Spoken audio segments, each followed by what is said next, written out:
to have recorded. So anyway, we're just gonna go with this. Okay, so I want to talk about biblical meditation, and it's probably a good day for that. And let's see.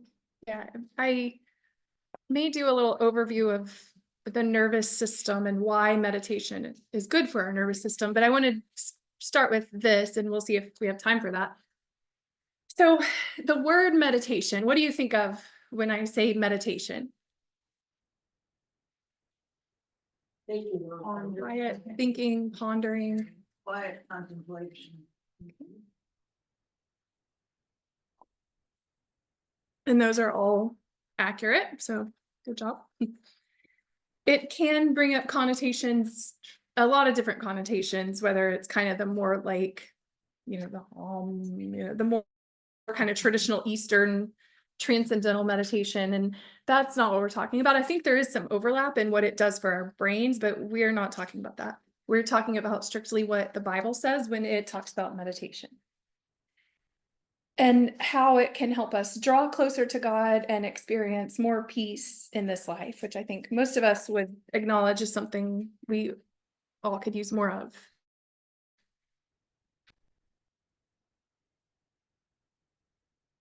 There we go. Okay, I just want to make sure that worked.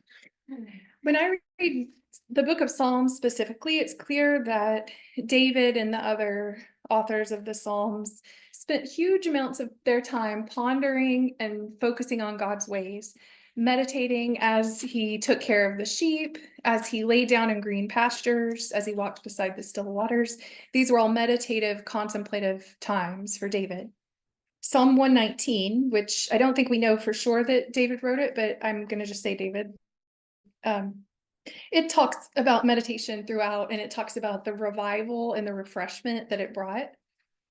So I wanted to know more of what that looked like for David and others in biblical times and how I can do that. So this class is going to have two parts. We're going to do an overview of biblical meditation and then a practical part where we can implement it if you feel comfortable doing that. I have done a deep dive into the Hebrew and Greek words and trying to kind of get that full range of meaning, but we're not going to focus on that. We're going to kind of go what I took from that and my conclusions. So I do want us to be very focused on the practical application. So I'm going to go through a range or a series of passages that either use the English word meditate, or they use one of the different English words that comes from that same Greek or Hebrew word. So we're trying to look at get a feel for what kinds of thoughts and actions are involved in meditation. So I'm going to just show you. Okay. This is some of the verses that highlight the different aspects of meditation. So I've highlighted the colors. It doesn't really matter that we zero in on that specifically, but I just wanted to kind of show it gives us details about when, why, under what conditions, and meditation can happen basically anywhere, anytime, no matter what your circumstances. So the first one, Isaac went out to meditate in the field toward evening. And that's the first mention of meditation in the Bible. So it was done in the field, it was done outside, and it was done in the evening. And you'll see a lot of them talk about day and night. A lot of them specifically talk about night. So Joshua 1:8, the book of the law shall not depart from your mouth, but you shall meditate on it day and night. We have Psalm 1, which is one of my favorite chapters about meditation and also to meditate on. It talks about day and night. Psalm 63, when I remember you on my bed, I meditate on you in the night watches.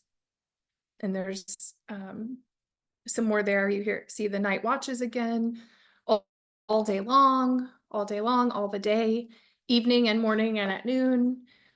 Even though princes sit and talk against me. So I put that one in because it shows that that's even in less than ideal circumstances.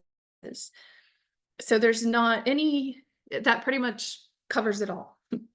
You can do it anywhere, anytime, even when things are not ideal. And in fact, that's probably the most beneficial time to do it. And then we also have information on what's involved. And for now, we're just going to focus on the highlighted words. We're going to come back and get more details later. But meditation can involve remembering, musing, declaring, uttering, pondering, uttering. So these are all words that are either from the same root word as meditate, or they are in the same passage where it talks about meditation. So there's more of what can be involved. Singing, sighing, I anticipate, your heart, your spirit. Complaining is actually one of the words that meditate. It's the same Greek word, Hebrew word. Praying. And then one of the only times it's mentioned in the New Testament is in 1 Timothy. And it's saying that passage, let's read that because I think the context of that one would be good to pull out. Debbie, will you read 1 Timothy chapter 4, 13 through 15?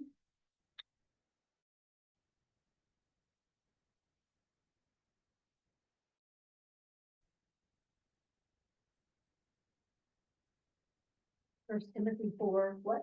13 through 15. 13 through 15. Till I come, give attention to reading, to exhortation, to doctrine. Do not neglect the gift that is in you, which was given to you by prophecy with the laying on of the hands of the eldership. Meditate on these things. Give yourself entirely to them, that your progress may be evident to all.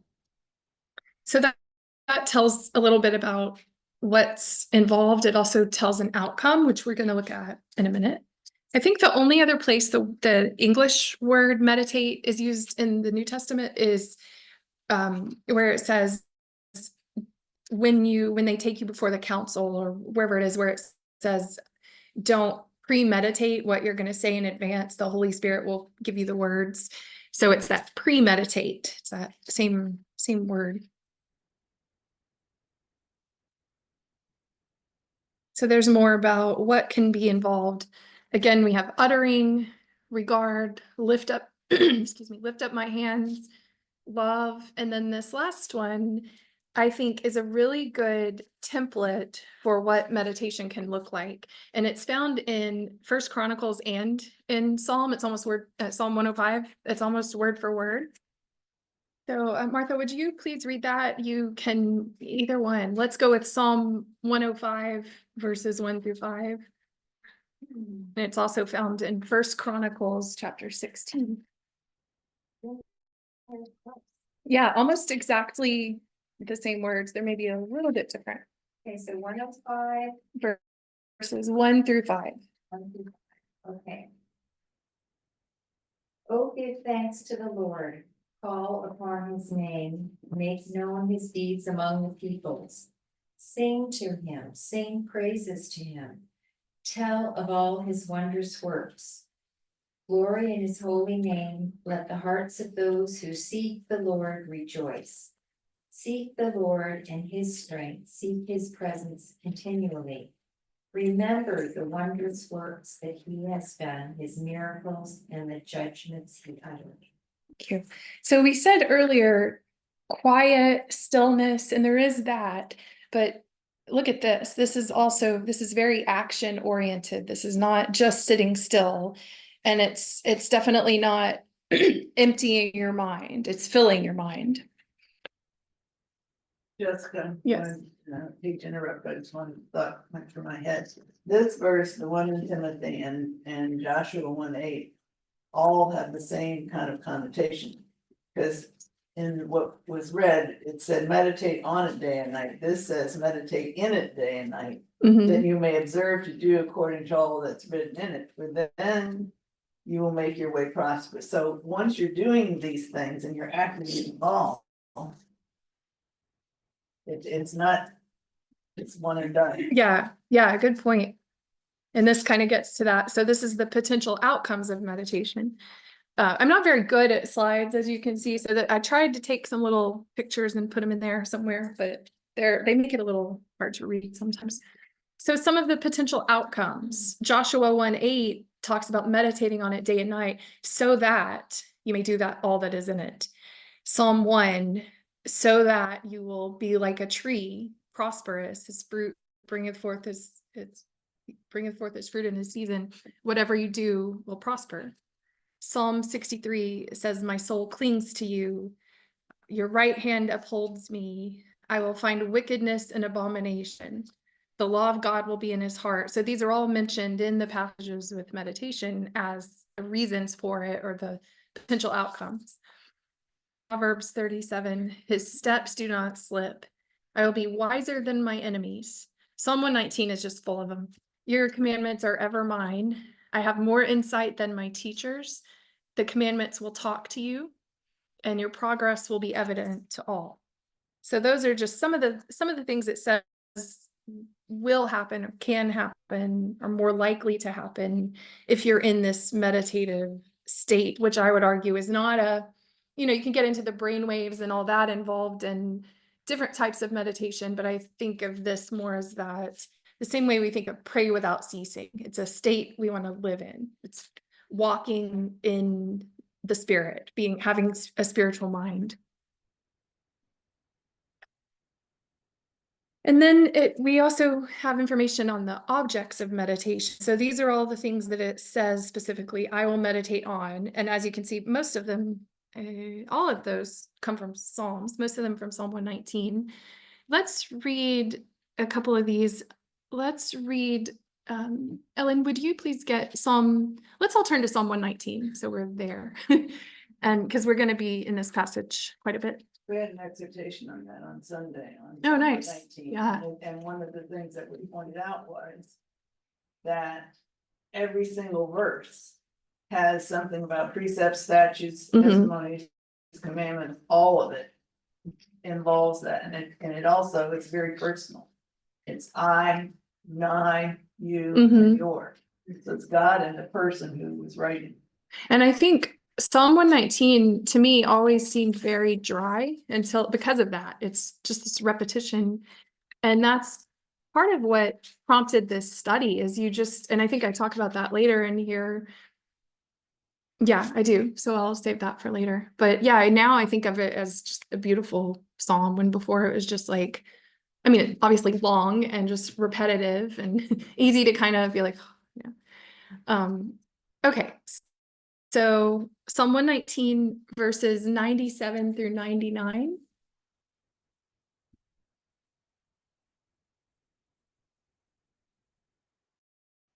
Oh, how I love your law. With my meditation all today. Your commandments make me wiser than my enemies, for they are ever mine. I have more insight than all my teachers, for your testimonies are my meditation. So it's all tied in together. You meditate on this and then there's a consequence and it all works together. So this understanding is not worldly things. This is about God. Right. Yeah. Your testimonies, your precepts, your statutes, your word, your work. Psalm 145. Is that the one no, let's read that because that's not the one we read earlier. Nancy, would you get Psalm 145 verse 5? And then Margaret, if you want to get after that, 143 verse 4 through 6. 145. Yes, verse 5. I cried with my whole heart, hear me, O Lord, I will keep thy statutes. That's what's Is that- in chapter 145? Yeah. Oh, I'm sorry. Yeah. I thought it was 41. Sorry, I made you turn there and then I made you go away. Oh, something wrong with my Bible. Yeah. No, it was mine. It was mine. Sorry. All right, 145. Verse 5. Verse 5. I will speak of the glorious honor of thy majesty and of thy wondrous works. Okay. Which we did on the way here, look at the colors. Yeah. Yeah, we were discussing that a lot. Ignoring Nothing the- more beautiful than God's creation. Yeah, ignoring all the political signs and looking up. No, we were going over the bridge and we're not signing. Yeah. Okay, for Psalm 143 verses 4 through 6. Therefore, my spirit is overwhelmed within me. My heart within me is distressed. I remember the days of old. I meditate on all your works. I muse on the work of your hands. I spread out my hands to you. My soul longs for you like a thirsty land. I don't know where it is, but the kings were commanded to write down the law Mhm. so that they would know it. How are you gonna tell the people what the laws are if you don't even know it? Yeah. So they were commanded to write down all of those laws. Mhm. So that would be part of your study and your meditation on the word. Yeah, and a while back, I didn't continue it, but for several days or maybe even weeks, I was writing out, I think I started in First Samuel. I was trying to pick, because that history stuff in the Bible just is, I struggle with it. And so I just started writing out First Samuel. I think I got to like chapter 19 or something. And it's amazing how much more it stuck in my head after writing it. And that's part of meditation. We're going to talk about a written meditation a little bit later. Today's reading is about the kings having to write the laws, Moses' law. Yeah. And those Okay. who didn't, you see how terribly their reading were. Remember how cruel they were? Mhm. And one king, when he read it to him, he will chop the page off and throw the scroll into the fire. And the youngest king is the one who did the most. Yeah. That is interesting. Okay, so from that, I just compiled some principles of biblical meditation and then a proposed definition, because it's hard. I mean, if you Google meditation, even biblical meditation, you get so much different stuff. So I wanted to see, what does the Bible suggest as meditation? So here's just some principles. Meditation involves focusing intently on God's ways. It's something that can be done in a right or a wrong way. It talks about that in Psalm, I think it's that passage where it says, let the words of my mouth and the meditation of my heart be acceptable in thy sight. So we can do it wrong. So we want to do it right. It can be done in a way that's pleasing to God. It's often done at night, which I think we can relate to. You're laying in bed and you're just, that's a lot of times where all the stresses of the day settle. And I know people can feel guilty if they fall asleep while they're praying, but I don't think that's ever something we should feel guilty about. I think if that's the only time you're praying, maybe, but I think that's, what better way, like when you're holding a small child and they're talking to you and they fall asleep, like that's not offensive to you, and I don't think that's offensive to God. He probably, that's a way of getting it in our mind all night long. And when I do fall asleep praying or meditating on a verse, if I wake up in the night, it's there still. So I don't think we should feel guilty about that. And then there's the meditation can focus on God's laws, his works, wonders, deeds, statutes, precepts, words, doings, and wonderful works. It was something that David and others spent a large part of their time doing. It involves listening, it involves remembering, it helps us establish our priorities, and it gives us direction for action. Like in that Psalm 105, I think it was, it's all these actions, giving thanks, singing, it's not idle. It might be still, but it's not idle. And there's my proposed definition. Biblical meditation is the process of pondering, dwelling on, and speaking the scripture to ourselves and sometimes others, especially to God or Jesus, with an eye toward taking committed action consistent with the message on which we have been focusing. This process has both a horizontal and a vertical component. And by that, I just mean it's focusing on God, but it involves benefits to us, and it involves our interaction and our actions in the world. And that picture is really good with that, because I think water relaxes your mind. So, and it does make it to where you can focus on God. Yeah, Definitely. water's such a huge topic biblically, for sure. Okay, so that's an overview on the information we're given about meditation. And it's kind of a quick overview because it's it was a long, I mean, this was like a 5-class series originally. So let's talk about now how we can use this information practically. If you've ever watched a baby breathe, what do you notice about how they breathe? From the belly. From the belly. I knew someone would get that right away. Yeah, they naturally, they fill their lungs and expand their rib cage and puff their belly out. So why do we not do that? Or do we do that? I had a doctor tell me when I was a child, it messed up my breathing the rest of my life. Not to breathe like that. To breathe from my chest and not from my stomach, and I think Yeah. that to this day, I think that's why I am a shallow breather, and it's affected me all my And life. I think we're programmed to do that. Does anyone have any ideas why we do that? I just read it, as we get older, we breathe less and less from our stomach, it just moves up, and then as we get older, we just barely breathe through the upper part. And Yeah. don't take deep Well, breaths. that makes you want to Yeah, take a I deep know. breath. Yeah. So we also sit a lot, and it's like right now, let's do that. Anyone who feels comfortable standing up first, sitting down, take the deepest breath you can. If you, that's fine. Just anyone who is Singing. willing and able. Anybody that teaches. stand up. singing, That's why you Yes. stand up when you sing. Stand and breathe. You know? So is that, do you notice anything different? I'm wearing a belt, so I still can't even physically, I'm constricting my ability. That's true. The biggest stuff, I take a yoga class. You can sit down. And that's the way we're supposed to breathe. Yeah, And I always find it unusual. yeah, To breathe and push your stomach out. It just doesn't sound right. yeah. But So That's where your diaphragm is. opera singers breathe from their stomach up. Do they? They do. Are you an opera singer? Not even. you can sit down now, Nancy. But I don't, I mean, to me, it just sounds like it's. Whenever she, she will tell us and she'll look at us to see if Yeah. the stomach is going out. Isn't your And I try to diaphragm? push mine out, but I'm not breathing. I think your diaphragm is by your stomach. Mhm. Yeah, and you can kind of, if you feel your rib cage, that can kind of help you train it. And did anyone get dizzy trying to do that or feel like a little off? You did? Yeah.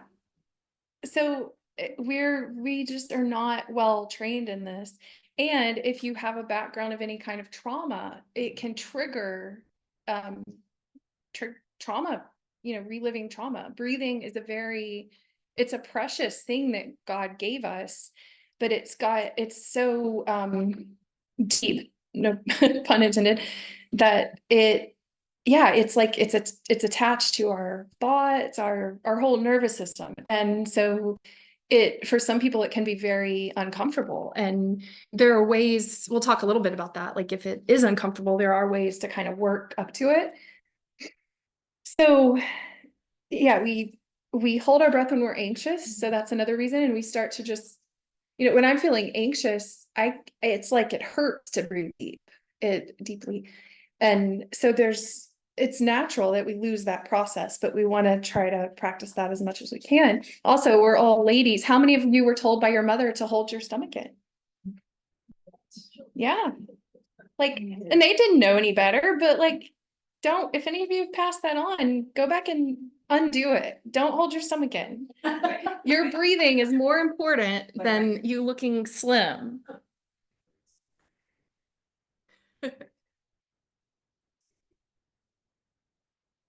Yeah. So we slowly lose the ability to fully use the breath of life that God gave us. And then, like what Martha said, eventually it gets shallower and shallower until it's gone. And very sad. It's interesting that all ages of your life, you hear people tell you to calm down, to take a deep breath. And that's really what they're telling you. Mhm. Yeah. And sometimes that works, and sometimes that can trigger the anxiety. So you have to, it's complicated. So then I had something about that. We lose the ability to fully use the breath of life that God gave us, to the extent that deep breathing can actually feel unsafe and can trigger feelings of anxiety and trauma. but we can slowly train ourselves back into the way God intended us to breathe. So we talked about this already, but you want your belly to puff out and your rib cage to expand. And then when you breathe, when you exhale, that's when you pull those muscles in. So if you can think of it as like a cord attached to your belly button, like out or I said it backwards, in, whatever, you know what I mean?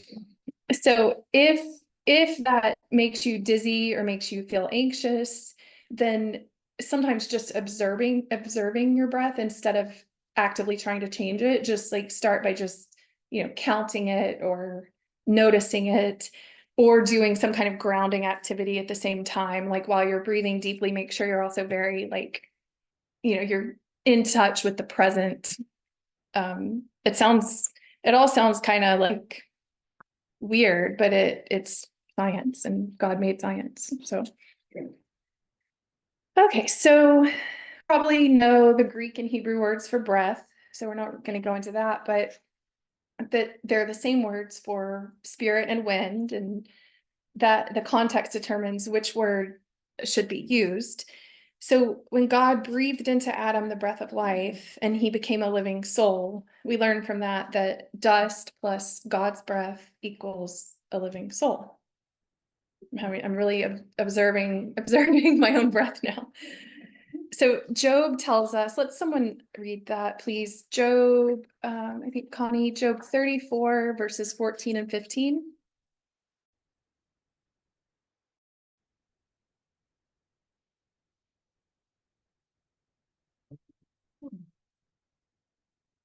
Job, what, 34? 34, verses 14 and 15.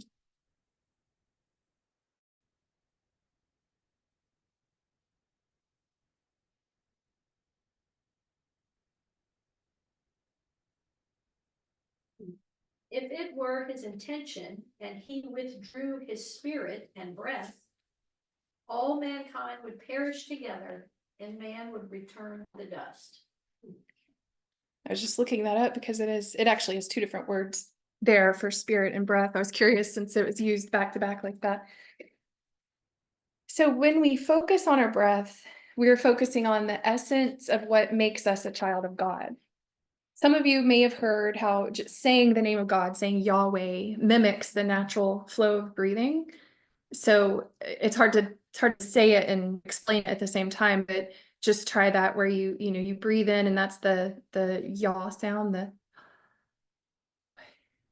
So you can kind of see it when you practice it. And we say God's name with every breath. A quote I came across from a rabbi or about rabbinic thought said that a baby's first cry, his first breath, speaks the name of God. A deep sigh calls his name, or a groan or gasp that is too heavy for mere words. Even an atheist would speak his name unaware, his very life giving constant acknowledgement to his creator. Likewise, a person is gone with their last breath when God's name is no longer being spoken. So this next part, it's an uncomfortable thought. I may actually get emotional. I have in the past talking about this, but the method of Jesus's death, being crucified, was known for making breathing particularly agonizing. So when we exhale, our diaphragm normally rises up, but because of the weight of hanging on the cross, Jesus would have had to push up on his nailed feet in order to move his diaphragm up to exhale. And so ultimately they suspect that maybe suffocation may have been the actual mechanism of death. And, we don't think about that in order to just focus on the gruesome aspects of it. But think about that from the standpoint of breath. His breath was stolen from him by those who crucified him. But even on the cross, Jesus was thinking of others. In order to speak, he had to exhale. And we know that he said 7 sayings from the cross, at least, that we have record of, which would have possibly been the most painful thing he could have done, was speak. And finally, his last words, commending his spirit or his dying breath into the hands of his Father. in Mark 15:39 says that the centurion who was standing in front of him proclaimed, truly this man was the Son of God. And it says that this proclamation was made when it specifically says he saw the way he breathed his last breath. So that dying breath, we have a song that says that his dying breath has brought us life. And I think it puts it in a really literal framework when you look at, for that centurion, that dying breath, it specifically draws attention to that. So I want to do a couple. Wasn't that Father forgive them for they know not what they do? It could have been. Yeah, that makes sense. That was part of what he said with that final breath. So I want to do a couple of breathing exercises, and if audience participation is always one of those awkward, like I'm not going to force that because that's awkward if you don't want to do it and you're being forced to do it. So anyone who feels comfortable and wants to do this, I want to pick one of these. I'm going to go back to the objects of meditation. So pick one of these objects that you can see there. I think I focus on where it says your wonderful works. So that could be, you know, a miracle, the crossing of the Red Sea, anything like that, a wonderful work. You might focus on one of God's laws, love the Lord your God with all your heart, soul, and might. Just pick any kind of object of meditation that we've talked about. And we're going to just do a couple of breathing exercises that I'm just going to walk you through. And these are very concrete. So sometimes these are easier if you find that like deep breathing makes you dizzy or makes you feel uncomfortable. So these are a little more focused. So first we're going to do something called box breathing. Are any of you familiar with box breathing? So there's 4 sides to a box. You can do this really with, sometimes I do it with clients, I'll do it with a figure 8 or something. We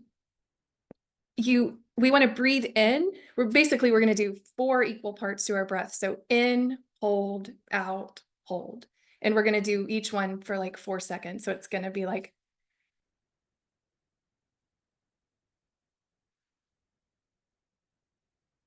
so even on each side. If you get it wrong, it doesn't matter. And we'll do it about 3 times. So if you've picked a specific verse or concept, you can kind of do it in a rhythm with that. Close your eyes if you want to, but we'll just do like 3 cycles of that. So in, hold, out,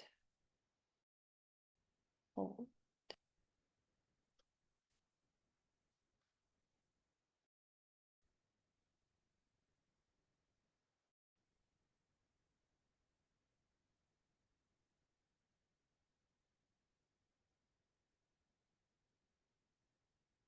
Okay.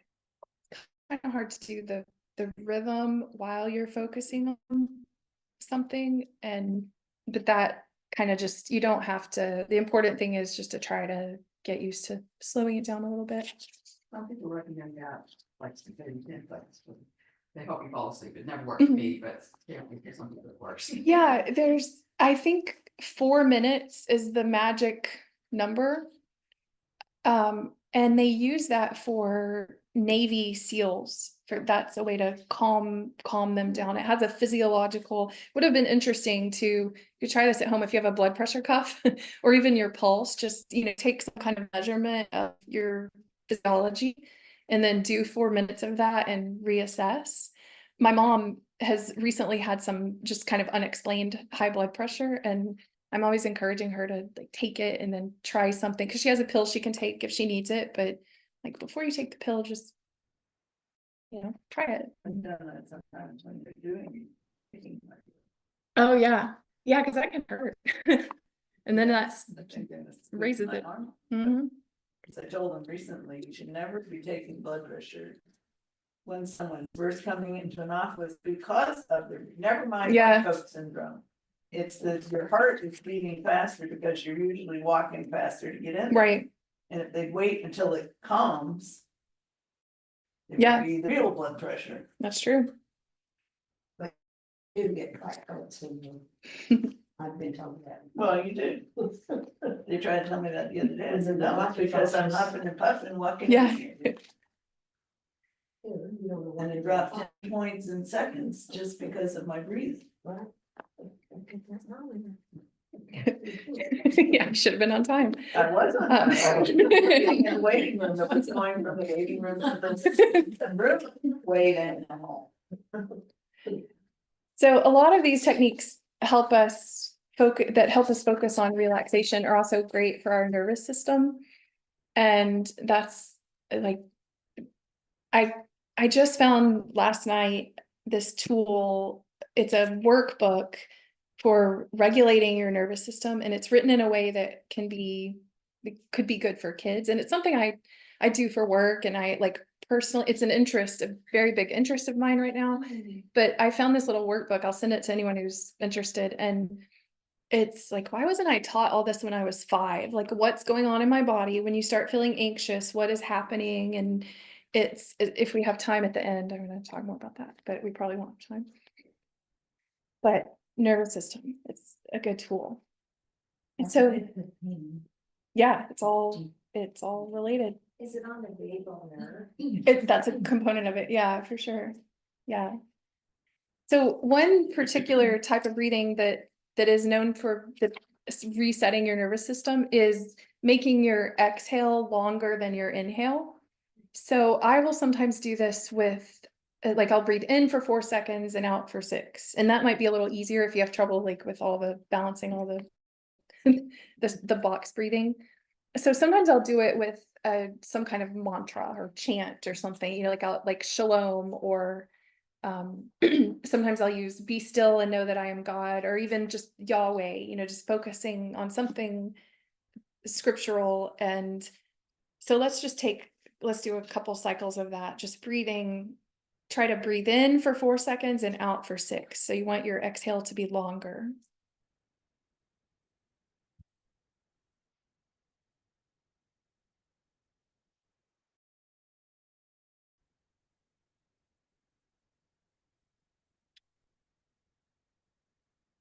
And if you struggle with making it longer, you can kind of purse your lips like you're breathing through a straw, or you can even breathe through a straw. Okay, so the next practical. Teach runners a lot. Yeah. Exercises should be long, Mhm. but we're so unique and individual, finding a cadence. So some Yeah. catch it up with their stride, like Right. so many steps and so many Mhm. steps. Same with swimmers. Mhm. I remember I really struggled swimming because so often it's like, you know, breathe. Yeah, I can't. Oh, I heard that. Every stroke, and I had. it Yeah, was I so couldn't figure awful, that and I out. was like, yeah, it was terrible. So for me, it was every third, Mhm. you know, and you know. Yeah, you have to find your own relax, cadence. Start, you And it's the same with any of this, just figuring out what is soothing to your nervous system, because breathing is very specific and personal. So the next practical application I want to talk about is mindfulness. Mindfulness, it's a you know, a phrase we all hear all the time in a lot of different contexts, but you can think of it a few different ways. But the way I think of it is it's doing one thing at a time on purpose. So if you're drinking water, you're focusing on the feel of the water bottle, the sound it makes, and it's a tool for developing present moment awareness, which is interesting in a biblical context. And I don't think I have this in here, but there's so much about staying in the present. But when your hope is in the future, it's an interesting facet of that. So sometimes I will do these same types of things, and I'll be thinking about the future in the kingdom, obviously. And the key, so I kind of struggled with that. Like, I'm supposed to live in the present, focus on the present, but that's really not where my ultimate focus is. But what I finally realized is it's the key is you don't want to be looking back with anxiety or worry or pain and future with, you know, oh, I'm worried about this election. That's the kind of present moment. We want to stay in, when we find ourselves drifting to those things that cause us worry, that's when doing just some very concrete mindfulness activities and grounding activities can help us with that. But then, of course, we also want to spend time focusing and meditating on the kingdom and our hope and all that. So mindfulness usually involves using your senses to focus on your present environment instead of the past or the future. So I want to do this a couple different ways. So first, on just a purely natural, I won't say non-spiritual, because God gave us all these senses, but just the way that any, therapist or anyone is going to tell you, here's a good way to practice mindfulness. So this is one way I do it sometimes. So we're going to use our senses, and I want you to look around, and while also focusing on trying to maintain a steady breathing, comfortable breathing, deep if that feels comfortable. We're going to start with our eyes. So look around and just name in your head, not out loud, 5 things you can see.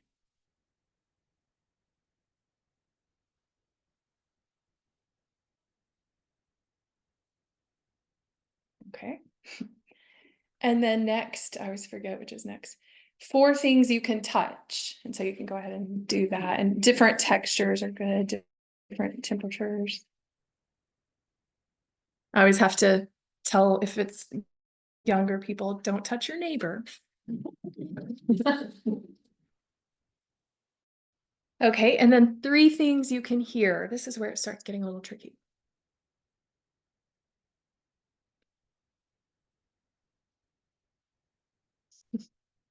Whoever coughed, thank you. 2 things you can smell. Sometimes you can prepare ahead for that. See, I thought you might be baking us something delicious, or but Right before y'all came by, I said, would you pop me some popcorn? I said, oh yeah, I the saw last that. thing I want is my house to smell like popcorn. Oh, that would have been great. Of course I did it. Yeah. But usually what I have when I do this on sessions with clients, I'm like trying to model it, and I'm like, my coffee. That's what I always have with me. Okay. And then lastly, 1 thing you can taste, which usually is just whatever taste is in your mouth already. But if you have coffee. Can you pass it around? So we can all taste it? So that's something you can do on that just natural level. And it is good for when you feel anxious. And it's, for some people, it's better than deep breathing, because it's here and now. It's not, whenever I take a deep breath, the first thing I think of is whatever I'm anxious about. And then I have to kind of like back off, do some grounding techniques, and then come back to the deep breathing. But I like to put anything regarding meditation or mindfulness, I like to try to put into a spiritual context if I can. So with this one, I've done it 2 different ways. I'll either do it with things, that same process, but using things I'm thankful for. So thankfully in this room, there's many things I can look at that I'm thankful for. And so I do that with, what can I see that I'm thankful for? What can I touch? Because you have to put a little more thought into it. Like, I mean, I was about to say this cord, but I'm very thankful for this cord right now. And then doing that with all your senses. Or another way I've done it is, I'll think of what in biblical times would have applied. Like, so I might close my eyes and think of I don't necessarily do 5 things, but what's something in the Bible I would have liked to have seen. So let's walk through this one real quick. You can close your eyes or leave them open.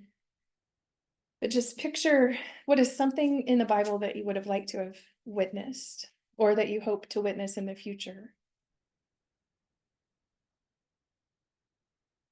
And now let's do it with touch. What's something you would have liked to have touched? Maybe the feel of grass on your feet. If you were, think of David in the field shepherding, the feel of the lambs. What about sounds? Maybe the shofar, or the voice of God saying, "This is my beloved son." And then with smell, I think of incense, offerings, the salt in the Dead Sea. And then taste. Think of the manna, the bread and wine.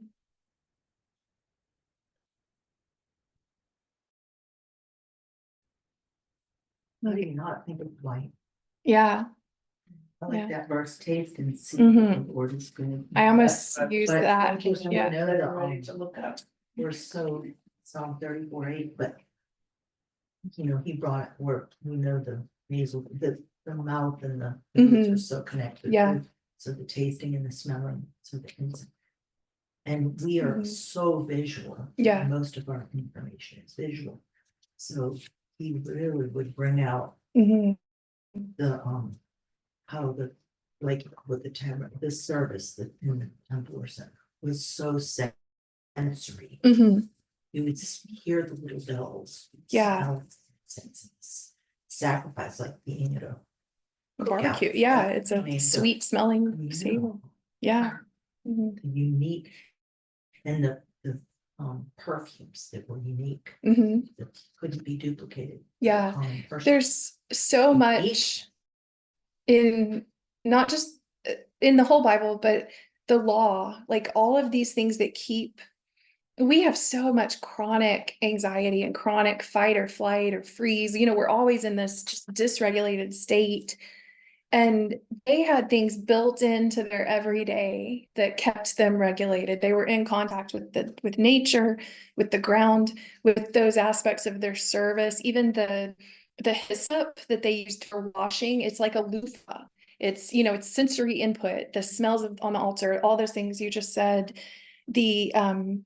I think of the women when they were menstruating, going outside camp in the tent for a week. And, we think of that as like, oh, they're banished. No, they're out there resting and rejuvenating. And, the men are taking care of the kids that week, and they're weaving and they're doing all this sensory input. And that was built in. And then the Sabbath, of course, letting the land lie fallow, all these, just their interaction with the animals. And we can beat ourselves up for wanting to, have some relaxation, but then, our relaxation may be sitting in front of the TV for 3 hours, and that's not good for your certain nervous system either. But the things that these were built in, they had that ability to recharge, so to speak, that we just don't really make the time to have. And then when we do, we feel like, well, I should be in the kitchen doing this, or I should be serving. And I think women especially, it's something we can just run ourselves into the ground. I think as we get older, we realize what was important. Yeah. I'm gonna run out of stuff now. But even in the ecclesia, that's kind of where I'm thinking our service in the ecclesia. We all know who you can name, the 5 people or 10, however many you have in your meeting, who are the doers. And then it becomes a sense of, hopefully it doesn't become a sense of pride, but it can become that's your identity. And then when, you have to do both, the Mary and Martha, you have to have that aspect of just sitting at the feet of Jesus and rejuvenating.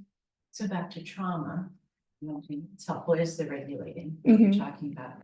And one of the things that was brought up was that just our church family and doing that consistently. That's Yeah, part of our the regulation. co-regulating. Yeah. And there's a lot of loneliness in our country right now. Mhm. But they said one of the things that helps is that you have that regulation. Yeah. That you're working, if you're in a church and you care Mhm. about each other and you take Yeah. care of each other, it's a consistent Right. thing and it helps you, helps others. as well. Yeah, our nervous systems are meant for community, and you can co-regulate. Like I will jokingly say, when one of my dogs specifically is just in the morning, just and I'll, go over it. He just wants to be all over me and petting, and not petting me. He wants me to be petting him. And I'll say, like this morning, I said, do you need a little co-regulation? And like, it's good for me too. And we'll snuggle and you get the sensory input. But in our services, we, there's nervous system regulation in chants and singing and shouting hallelujah and raising your arms, and all of that is God designed it, and we don't do it as much. Margaret was saying a couple of weeks ago that you needed to get so many hugs a day. Yeah, right. 12 hugs a day. And they need to last a certain amount of time, and I'm like, And you know that's what? not my mechanism of self-regulation. Because the days that I've gotten more hugs, I can tell a physical difference than days that I did. It eases your mind for one thing, because you Yeah. feel like people love you. Well, the simple act of hugging, you hugging somebody else, never mind them hugging you. You're using your lungs. Because you have to inhale and exhale to do it. So Rather than you breathe more than if you're just standing here like this. yeah, it's all, God knew what he was doing when he designed us. You know, he put Adam and Eve in a garden. Think of all the sensory input. Think The of your oxygen farm, coming that out of it. all the, like, yeah. So another practical application, and we'll start kind of speeding up a little bit, which is kind of the opposite of relaxation, but a body scan. Have any of you had experience doing, I don't mean a medical, when I was looking for pictures, it had like MRIs and stuff on there, but has anyone ever done that? Like a body scan as a relaxation technique? Doctors have told me to do that. So You start at your toes and move upwards. So usually this is done while paying attention to physical sensations and focusing on our breathing. And it can help with relaxation and processing emotions. It can also help with, it's like, you know, if your knee hurts, you get to your knee and you just kind of allow that pain to be there. You know, you're not trying to get rid of it. You're just, they call it like radical acceptance. And, you know, you're just accepting that it exists, and that alone can lead eventually to a decrease in pain. But if you go into it thinking like, I have to make this pain go away, that doesn't work. So we won't do a full one of those, but just again, to bring a spiritual aspect of it to it, you can think of thankfulness and compassion while doing it. So a lot of times if I start doing a body scan, you know, I get to an area of my body that I don't particularly love, and I'm, you know, then it can do the opposite. You can start feeling bad about yourself. But I think one of God's most emphasized characteristics is his compassion. And if we want to be like God and Jesus, we know we need to show compassion to others, but we also need to show that to ourselves, because God shows that to us, and he wants us to you know, have thankfulness and compassion for what he has given us, even if we don't find it perfect. And compassion for, you know, the aches and pains, the heartaches, the anxieties, all the weaknesses of our flesh and spirit. God longs to show compassion to us. So if you're comfortable, you can close your eyes or leave them open. I have to leave mine open because I'm reading. But just start with your feet and just focus on breathing and just feeling. You can feel the feel of your feet pushing into the ground if you're able to. You can stretch your toes, pay attention to any feelings of tension. If you feel tension, sometimes a way to release it is actually to tense a little bit more first and then release. And that contrast can help us really try to relax. I never fully relax my left calf, and I don't know why, and I've been trying that lately. You could think about verses about your feet, your walk, our path. And then you can do the same thing all the way up, and where you notice tension, just relax it or tighten it and then release it, or just be aware of it and notice. You can focus on thankfulness for the legs that God has given you, even if they're not perfect or as strong as you'd like. If you feel any regret about wishing you'd taken care of your body better throughout your life, which I'm sure we all do, focus on just compassion and forgiveness and thanking God that you're here and for what he's given you.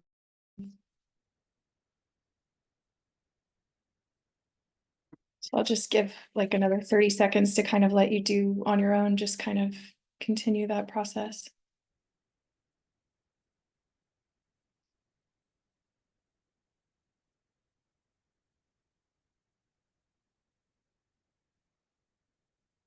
When you get distracted, because you will get distracted, you just refocus, and you're never going to keep your mind from wandering. But the point is to strengthen that neuro muscle that brings it back, because it's the bringing it back. It's like, when you're walk in the spirit so that you do not fulfill the desires of the flesh. It's not, if we focus only on what's going wrong, we're not focusing on getting back to that walk, that spiritual walk we want to have. So we want to focus on bringing our mind back and bringing our actions back in alignment where we need them to be. Okay. And the last part of this, I just want to show a little, we'll just take a couple minutes to do this. This is just a way to do this if you're more of a writer. We were talking about writing earlier. So everyone, you can either pick a verse from the law, or you can use this verse. I'll read the verse I have on here. And I just want to show us how we can really meditate on any part of the Word of God, not just the parts we think of as beautiful. So we talked about that with Psalm 119. It can seem very dry, but David found so much beauty in the law that he wrote a whole psalm about it, or whoever wrote it. And he said things like, "My soul is crushed with longing after your ordinances at all times." He says, he used the word revive over and over in Psalm 119, talking about the effects of God's law. He found it reviving, revitalizing, refreshing. He says, "I will never forget your precepts, for by them you have revived me. Revive me, O Lord, according to your word." So he spent time pondering, uttering, singing, sighing, even complaining, all of those things that are involved in meditation. I don't know why complaining is one of the ways it's translated, but I was giving a similar class, a virtual ladies class, and Sister Sandra Walker was in it. And she said, "Oh, now that I see that complaining is meditation, I realize I do a lot more meditation than I realized." So I kind of I think we have other places where it says don't complain. So I don't know how to reconcile that, but the information is there.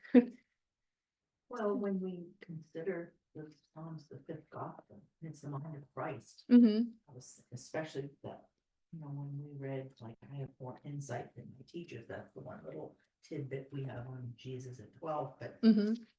he said, why you forsaken me? It's a complaint. Yeah, that's a whole nother topic. But but yeah, why are my foes? They're always here. Yeah, and every day he'd wake up thinking, right, there's a little something good in my day.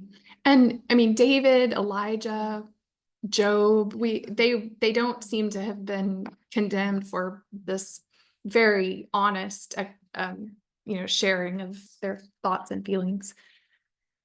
Okay, so we'll just do this for 1 minute, just to kind of give an example.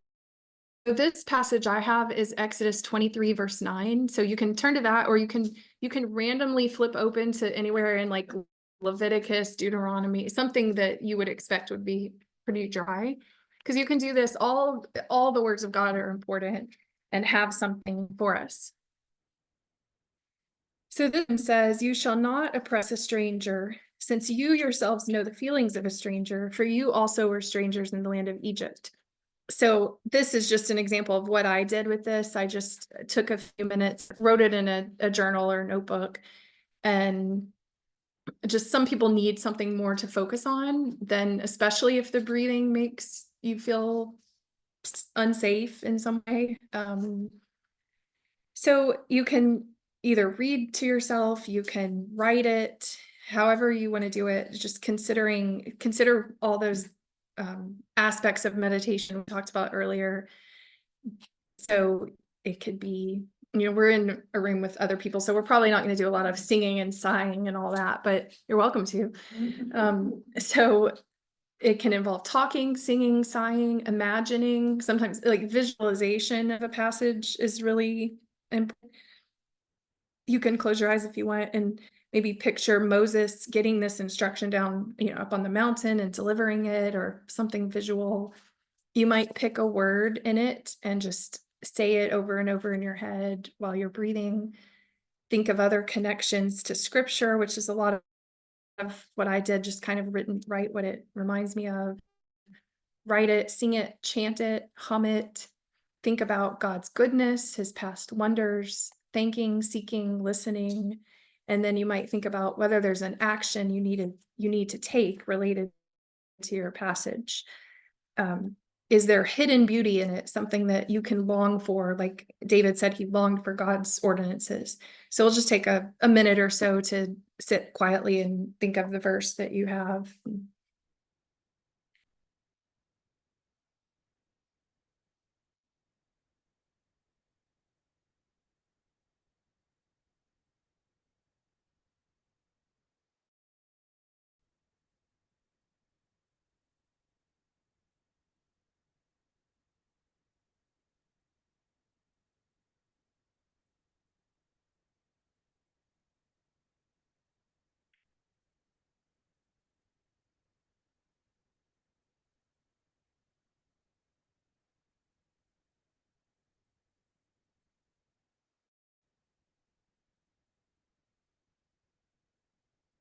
Okay, so we'll wrap that up.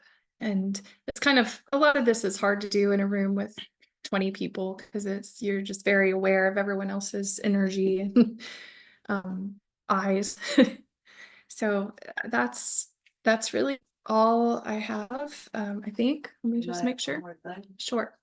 It was actually a chiropractor, is the first person I remember telling me to do the breathing from the toes to the head and feeling everything. And one of the things when he finished it, he said, the thought that you had at that moment, which may have been negative, is physically take, or that part of your body that's hurting, focus on that and see yourself literally throwing it away. Mm-hmm. Which, relating to the scriptures, is when you are meditating, you're thinking, and you may think, oh, I've done such and such thing in the past, in the present, whatever, that you need to turn away from. Take that thing and physically in your mind, watch it fly away. Yeah, and that goes really well with this is a whole nother study, but the Hebrew word for forgive, one of them is nasa, N-A-S-A, which is easy to remember because of NASA, because it means to lift. And so it's the word used for lift in general, but it's also used as forgive. And I think about that sometimes, kind of a similar concept, like something that I need to just, I need to forgive someone else, if I need to lift some burden, I will just, physically move my hands and like lift that up. And it talks about lifting up holy hands, and it all works together. Praying for your enemies, in that case, you're lifting them up in Mhm. prayer. That makes me think of the verse about cast thy burdens on the Lord. Yeah. And he will sustain thee. Yeah. In the Old Testament where it talks about burden bearing, that word for bearing is that same word. So yeah, it's a Actions. what'd you say? I said the actions. Right. Yeah. Okay. Well, I'm gonna go ahead and end the video and then I'll. How do I do this? Okay, bye to those of you on Zoom. If anyone's still there, I can't even. I see two. Okay, you can still see them. Why is it not letting me? All right, we're gonna log off of Zoom. Maybe.